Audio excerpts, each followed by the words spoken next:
I'm an actor in Vancouver, and these are the 5 things I wish I knew before starting this career.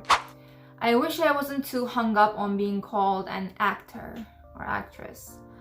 And calling yourself an actor can give you a sense of belonging and power, but it can also trap you in one form of art. For me personally, at the beginning, as I was pursuing acting, I did my best to satisfy all the requirements needed to be called an actor. I deserve and achieved that title. But as time went on, I felt like a little restricted. I felt like I can only do acting and nothing else. The thing is, I have so many other talents and skills that I want to practice, but felt like if I pursued other passions, I suddenly was no longer an actor. My wake-up call came when COVID hit and all productions came to a stop.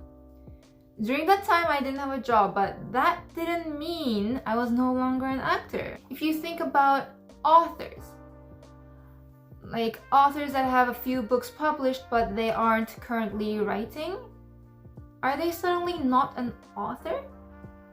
No. So just because an actor isn't in a production right now, that doesn't mean they're no longer an actor. But having this realization in which I will never lose my title, I felt secure enough to venture into different art forms. So now I prefer the title artist, specializing in acting. And also as an actor, you'll probably be doing a lot of different work in the theater and film industry anyway, especially in Vancouver where there is a tight-knit community. You could end up in a project as a director, a stage manager, assistant director, dramaturg, art administration, production assistant, a reader. So don't get hung up on titles too much. The second thing I wish I knew I wasn't eligible for art grants. You need money to make art. And where does the money come from? Mostly grants, and if you're lucky, a rich family. A grant is a sum of money awarded to an individual or organization. So it can be provided from government agencies, non-profit organizations, private foundations, and corporations. The thing is, in BC, most of the grant is offered for permanent residences and citizens. So as an immigrant, I was just left to watch my classmates get their projects funded and progress in their field. It honestly makes a huge difference, as a lot of early career development grants exclude postgraduate work permit holders.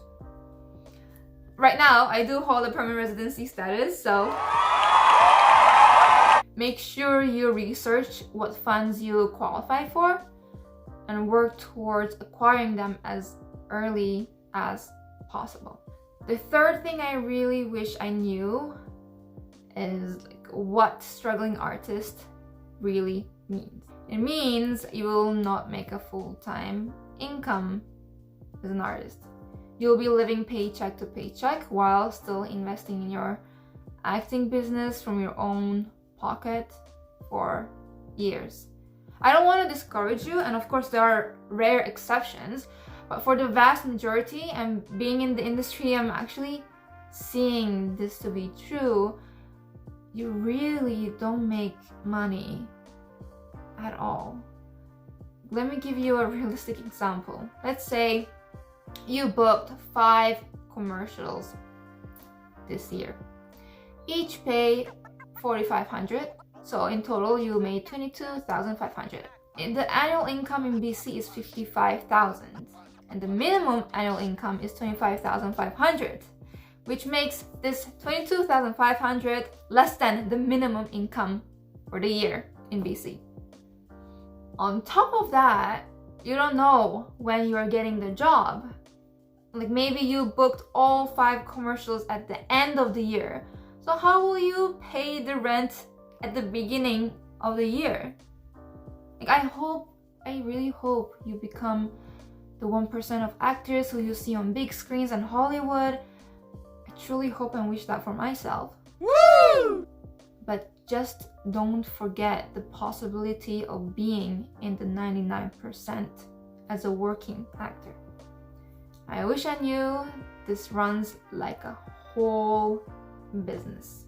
So you have to be the CEO, the social media manager, personal manager, product manager, investor, salesperson, marketing team, accountant, contractor, talent, obviously.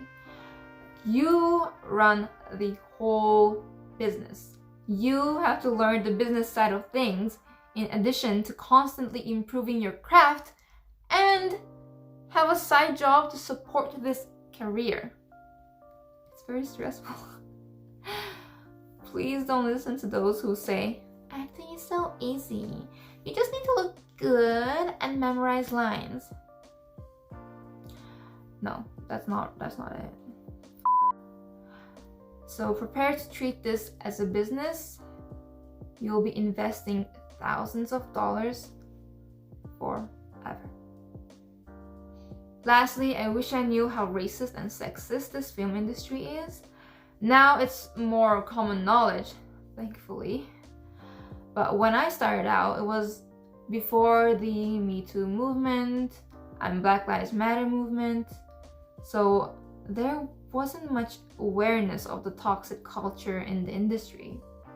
And not many characters to audition that looked ethnic, exotic, or racial ambiguous. It's gotten a bit better now, but we still have a long way to go. Like, just watch clips from Hallmark movies, which are the bread and butter for actors in Vancouver, and you'll know what I mean. So please don't be naive like me, believing that all art-related industries are welcoming of all race, gender, size, and sexual orientation. They are not. I know this video seems a bit discouraging, so I promise I will share a hopeful and motivational version in the coming weeks. Please don't be discouraged and continue what you're doing.